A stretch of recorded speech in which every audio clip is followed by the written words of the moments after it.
अस्सलामुअलैकुम नाज़रीन, स्वागत है आपका मेरे अपने चैनल आसमास किचन में। तो आज हमारे किचन में बनने वाले हैं गुड़ वाले मीठे चावल। तो यहाँ पर हमने 5 गिलास पानी को गर्म होने रख दिया है। पानी गर्म हो गया है और यहाँ पर हमने 500 ग्राम चावल लिए और इसे आधा घंटा पहले पानी में भिगा के रखा था। ये भीगा हुआ चावल है। तो पानी हमने यहाँ गर्म कर लिया। पानी में हम कुछ नहीं डालेंगे, सिर्फ 1 टीस्पून ऑयल डालेंगे। तो 1 टीस्पून हम यहाँ ऑयल डालेंगे। ऑयल हम इसलिए डालेंगे कि चावल चिपके ना। तो ये डाल दिया है। अब डाल देंगे इसमें हम ये भीगा हुआ चावल। चावलों को हम अच्छी तरह चला देंगे और चावल को हमें यहाँ पूरा पकाना है। चावल में हम जरा सी भी कसर बाकी नहीं रहने देंगे। चावल यहाँ पर अच्छी तरह पक गए हैं। हम यहाँ पर इस तरह चावल को उठाएंगे और इसे दबा कर देंगे। चावल यहाँ पर अच्छी तरह ये मसल रहा है, तो मतलब चावल अच्छी तरह पक गया है। अब यहाँ पर इसका पानी हम हटा देंगे। चावलों को आप पूरा पकाएं, इसमें जरा सी भी कसर बाकी ना रहने दें। अगर ये थोड़ी सी कसर बाकी रहती है तो जब हम इसमें गुड़ डालेंगे तो चावल आपका कर्रा हो जाएगा। तो यहाँ पर अब हम पानी हटा देते हैं। दूसरे बर्तन में शीरे को तैयार कर लेते हैं। तो हमने यहाँ पर 700 ग्राम गुड़ लिया है। क्योंकि हमने चावलों को 500 ग्राम लिया है तो गुड़ हम यहाँ थोड़ा सा ज्यादा लेंगे, क्योंकि जब हम गुड़ वाले चावल बनाते हैं तो गुड़ उसमें थोड़ा सा ज्यादा लगता है। तो गुड़ हमने यहाँ पर 700 ग्राम लिया है और यहाँ हमने 2 कप पानी लिया है। तो सबसे पहले हम ये पानी डालेंगे और पानी में हम यहाँ सौंफ, इलायची, लौंग ये डाल देंगे। तो डालकर हम थोड़ी देर पका लेते हैं ताकि इसकी खुशबू अच्छी तरह आ जाए। सारे मसाले डालने के बाद में जब पानी में उबाल आने लगे तो अब डाल देंगे हम इसमें ये गुड़।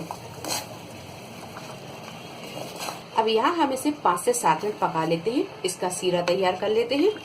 तो यहाँ ये सीरा भी बनकर तैयार हो गया है। 5 से 7 मिनट हमने इसे अच्छी तरह पका लिया है। अब कर देंगे गैस को बंद। यहाँ पर हम एक कढ़ाई में 1 बड़ा चम्मच घी डालेंगे। हमने यहाँ ये प्योर घी लिया है, ये डाल देंगे। ड्राई फ्रूट लिए हैं, 1 टेबल स्पून किशमिश, 1 टेबल स्पून पिस्ता, 15 से 20 बादाम। इन्हें हमने पानी में भिगा के रखा था, फिर इसका छिक्कल हमने हटा लिया।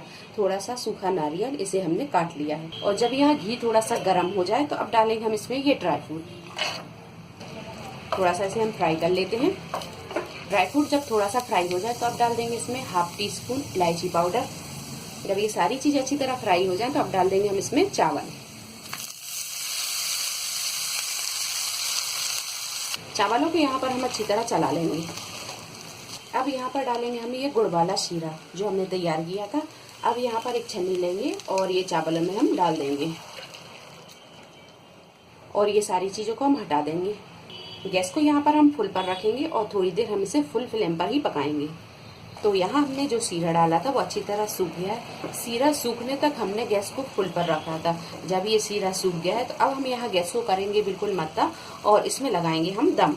तो इसे हम ढक देते हैं और 12 से 15 मिनट इसे हम अच्छी तरह दम लगा लेते हैं। गैस की फ्लेम को हम यहाँ बिल्कुल मद्दा रखेंगे। 12 से 15 मिनट दम लगाने के बाद में अब हम इसका ढक्कन हटाकर देखेंगे तो यहाँ ये गुड़ के चावल बनकर तैयार है। गैस को कर देंगे हम बंद और इसे कर लेंगे डिश आउट। अब कर लेते हैं इसे डिश आउट।